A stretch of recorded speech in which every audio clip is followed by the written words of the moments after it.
Hello, and welcome to the second installment of a series I like to call Being Inspired by Animated Characters Who Have Up to This Point Been Disney, but They Won't Always Be Disney. And yes, I know it's basically bounding, but I didn't want to call it that.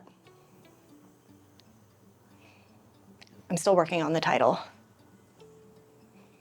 In the last video of the series, or the first one, which is where I made this dress, I made Belle's green dress with the stays. You can watch that over here. I asked you guys for recommendations of what characters you would like to see me redesign. And boy, you did not disappoint. My list is like to the floor. So long. Many to choose from. But today, we're gonna do Meg from the 1997 Hercules Disney movie. Her. I always really liked Meg as a kid because she was so sassy. And for her dress, we could very easily just make a bias cut dress and give it a couple of sashes and call it a day, and it would be her dress. But what if we took Meg's dress and Gunne Sax and made them kiss?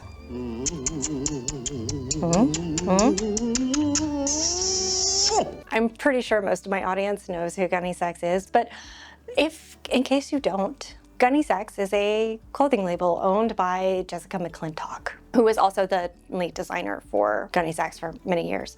Also, I don't know if it's Gunne Sax or Gunne Sax, but I'm gonna say Gunne Sax because I think that's cuter.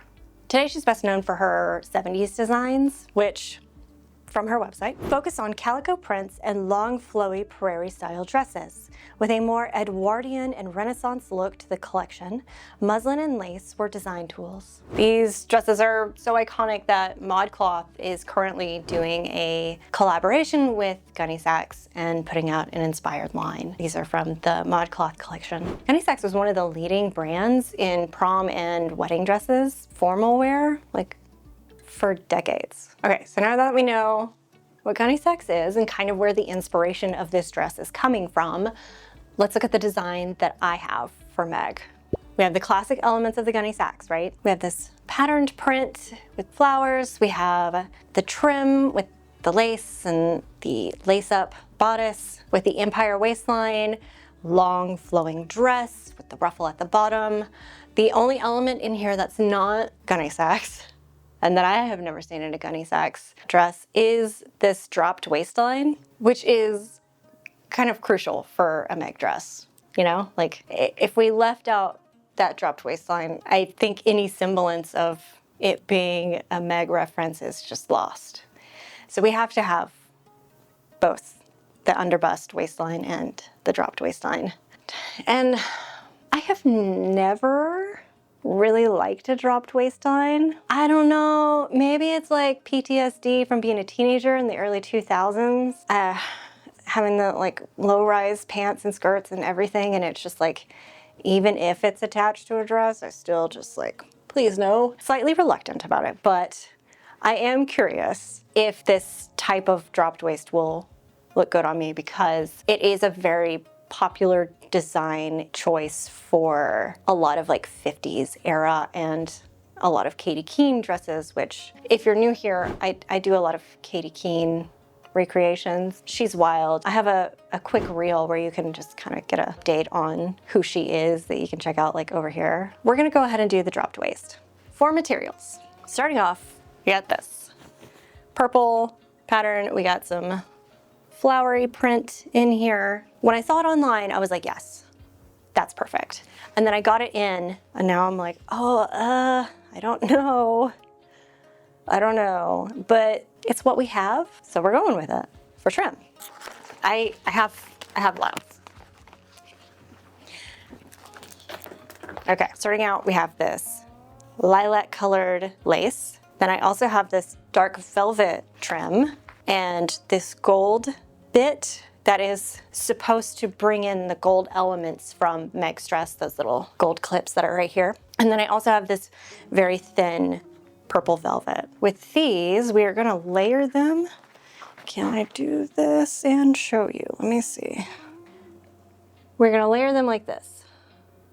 And this is gonna go everywhere. It's going around the neckline, it's going right here, it's going on the dropped waist, and it's going down at the bottom of the skirt on top of the ruffle. everywhere. And then I have this very thin, I think it's a 1/8 purple velvet that is gonna go over all the seams, right? Because in Meg's dress, she has these like very visible lines, which we could interpret as just seam lines, but I think it would be cute to go with this. And I think I have enough. There's like 10 yards of it. No, there's 50 yards. We have enough of this to cover every seam, which is, I'm gonna regret this choice for sure by the end of this, but we have it. So that's what we're dealing with. That's what we have. I'm very excited to be back in the studio. It has been too long since I've made something. When I was in the UK, I was just like, I miss making things. I'm on vacation in this cool place, but I really want to make something. So I'm very excited to be back in the studio. All right, I have never patterned something like this. This is very new territory for me. So, right, we're definitely gonna make a little mock-up, not of the whole thing, but like basically just the top, because I need to make sure that it fits, because we want the top to be form-fitting. Okay, so let's roll up our sleeves and head to the drafting table, shall we?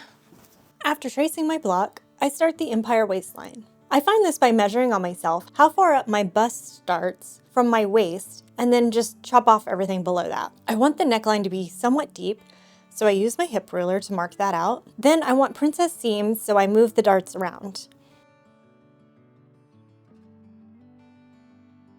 And for the back, I just use the front as a guide and chop off the bottom again.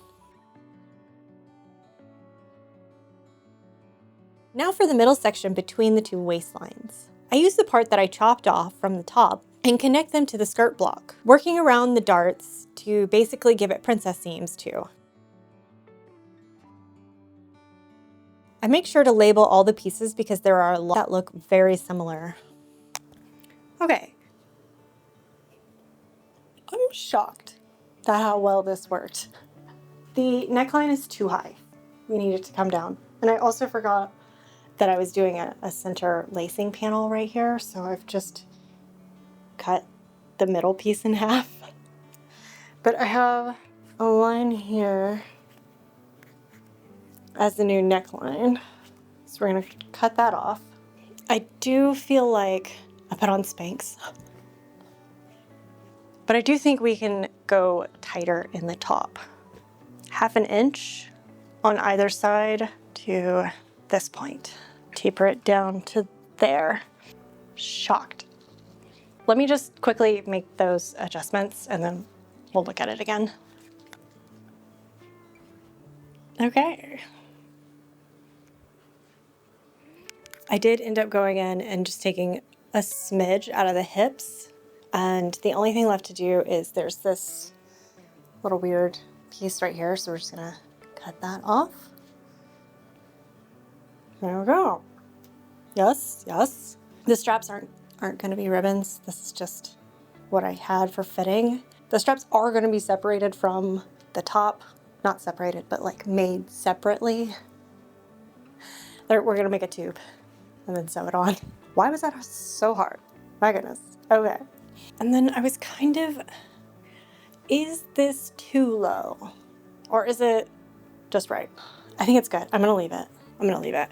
And the nice thing about this is, since it fits and I don't need to like do anything to this except trim the excess seam allowance from when I brought it in, and then take this little bit off, I can use this as the lining. Hey, so exciting. I need to mark where the strap ends, or where the strap should come out from the bodice. This poor ribbon right here is hanging on for dear life. There are so many pieces for this pattern. This is just the top.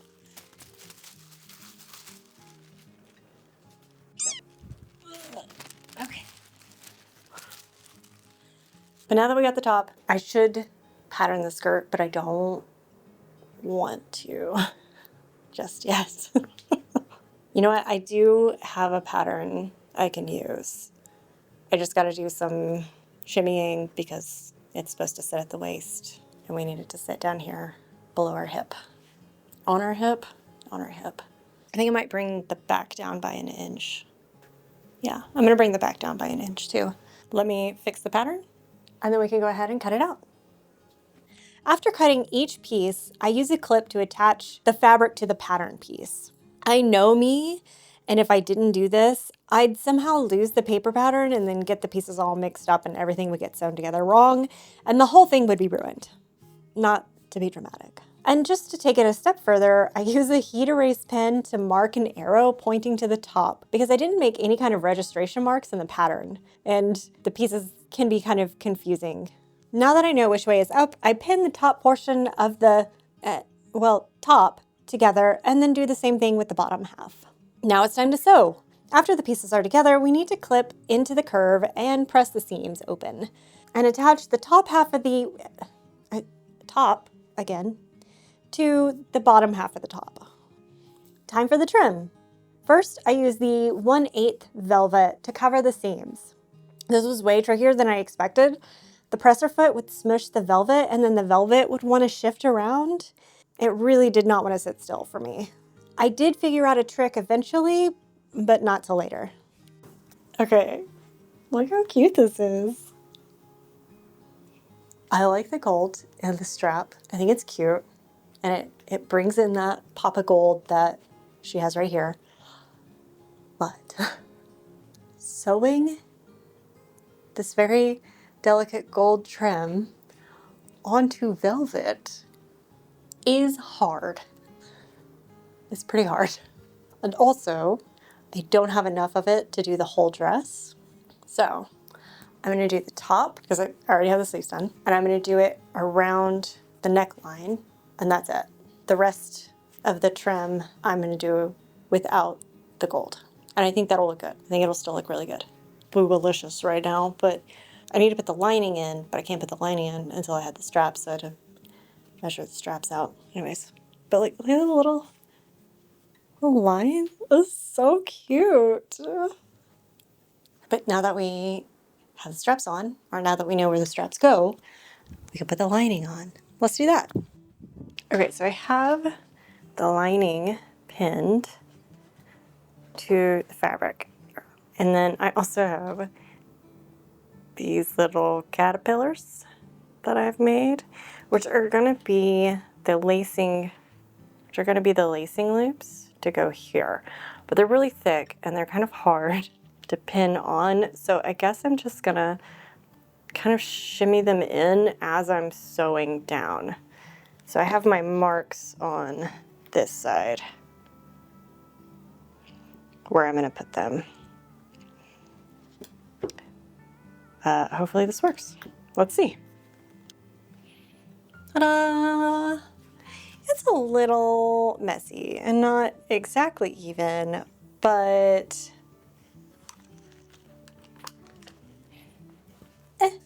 it's fine.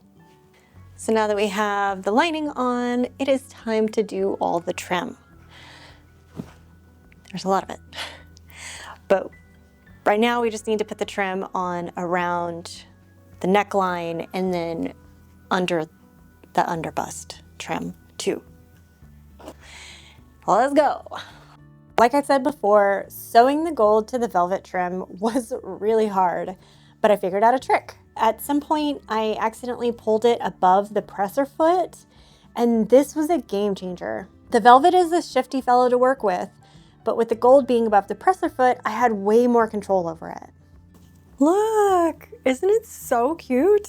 I thought it would be cute, but it's coming out cuter than I expected. I do wish I had more gold trim to go around at least the underbust, but I don't. This is all I have left. So we will make do. Can't procrastinate anymore on the skirt. Really got to do the skirt now.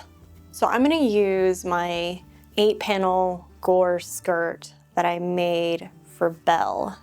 I guess just modify it so that bring it down. I think I took off the 5 inches and then it'll, since it flared out, it'll be too big, but I can gather it because if you look at a lot of Gunne Sax dresses, they are gathered in the waist a little.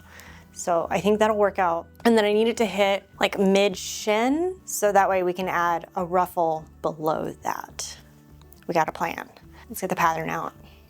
For the skirt pieces, I just fold the top of the skirt down 5 inches from the waist, and then use my ruler to extend the bottom line of the skirt down another 10 inches.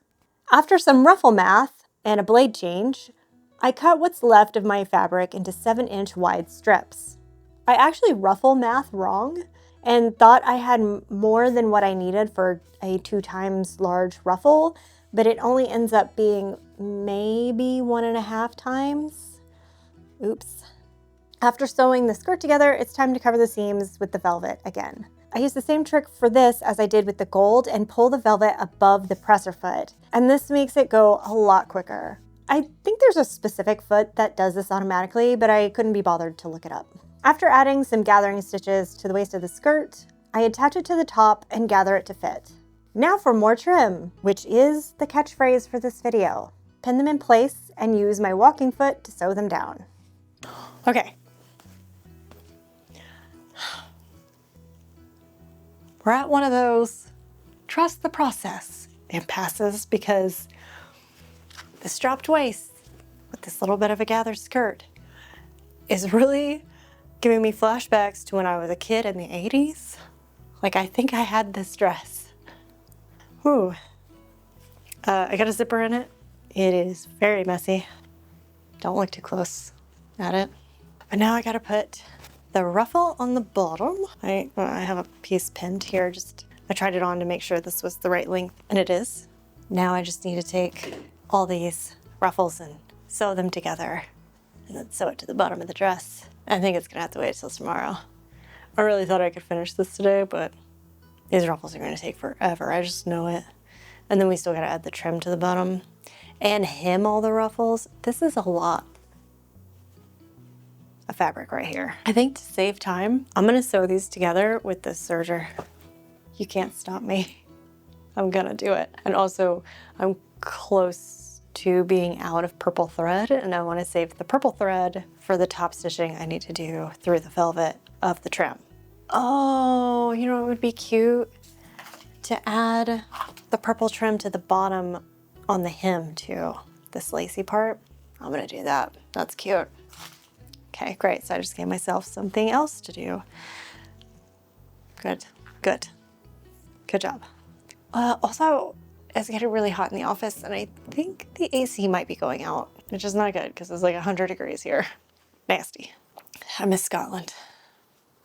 Does it ever get warm? Do you ever have any warm days? My little Scottish folks. There was one day for about 2 hours where I was able to take my jacket off, and it felt wonderful. But that was it, just those 2 hours for the one day. We were in Scotland for like a week. Okay, but I really am beat, so I'm gonna call it for today, and I will see you tomorrow where we will sew these guys up with the serger, and we're gonna put the ruffles on in our lazy fashion, the lazy ruffle.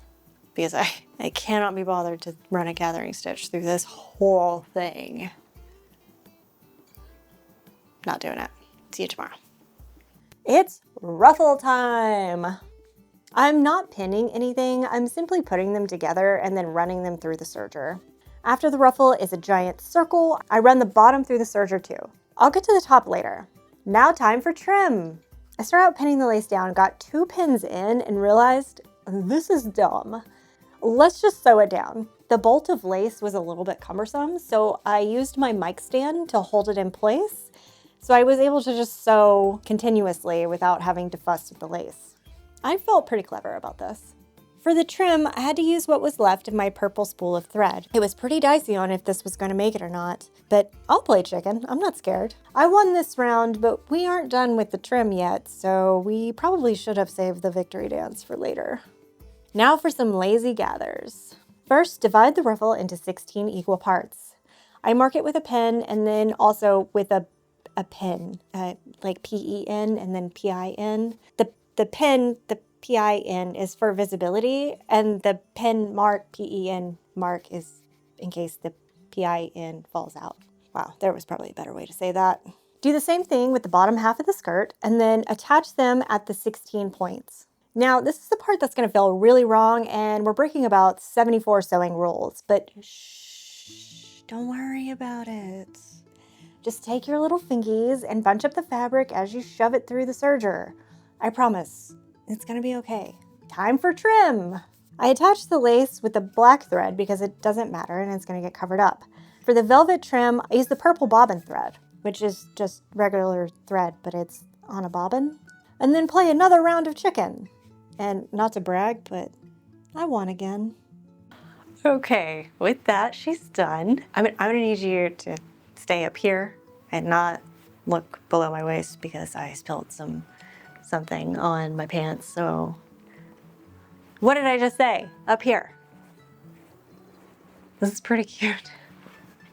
I do wish I had a little bit more fabric for the ruffle at the bottom, but it's not like a deal breaker.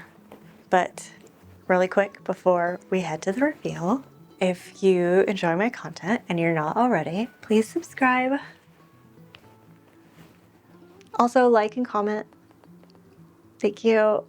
And my babes that lived in the 70s, please let me know how I did. Am I giving that Gunne Sax vibe? Huh? I see you. I know you're watching. And how do you feel about column-esque waist on the Gunne Sax? It's a little weird, but I feel it works. You let me know. Now, this is the second installment of a series. If you have any more recommendations that you would like to see me do, please leave them below. I got all the normal, like, top tier princesses though. Those are on the list. I don't know if I'll do them. Maybe. We'll see. But they're on there. Don't worry. Enough chit chat. Let's go to the reveal. You know how men are. They think no means yes and get lost means take me, I'm yours.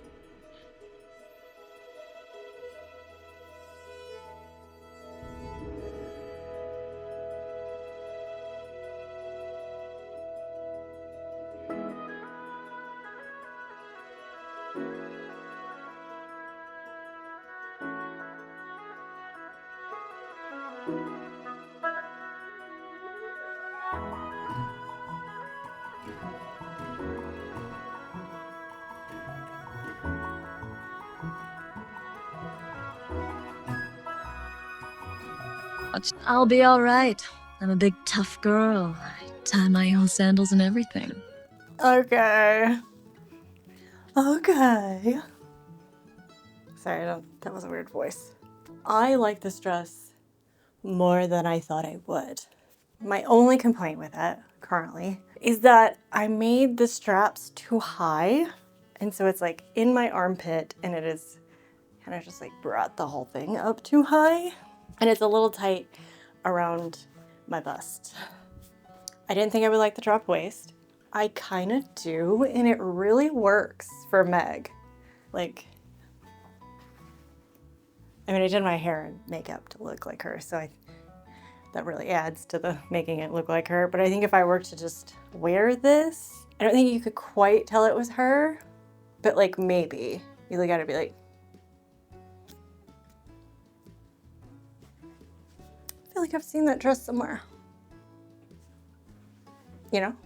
Which is kind of the goal with these looks in the series. I never do such heavy eyeliner, and I'm like, am I a vixen? Should I be doing this more? Also, these lashes are wild and a little long. But yeah, I think the whole look came together really, really well, and I am happy with how it came out. I'm just gonna have to fix the straps, which is gonna be a whole thing to get to the strap in the back, but it'll be worth it because I think I'll actually wear it as long as the straps don't cut into my armpit, which they currently do. Okay, that's it for me. What do you think? How'd I do? Huh? Yeah? Tell me what you think. My next video is a Futureland Kate Keen, and y'all picked it. So I hope you're ready. It's goofy, and it's not the one I thought you would choose. It's never the one I think you're gonna choose. You always surprise me. But I will see you guys in 2 weeks for a Katie Keen. Bye. Not me with every single one of the apps I have on my phone open. Jesus. Come on. Why are you being like this? Just having fun on the stage of my heels is where I belong down at the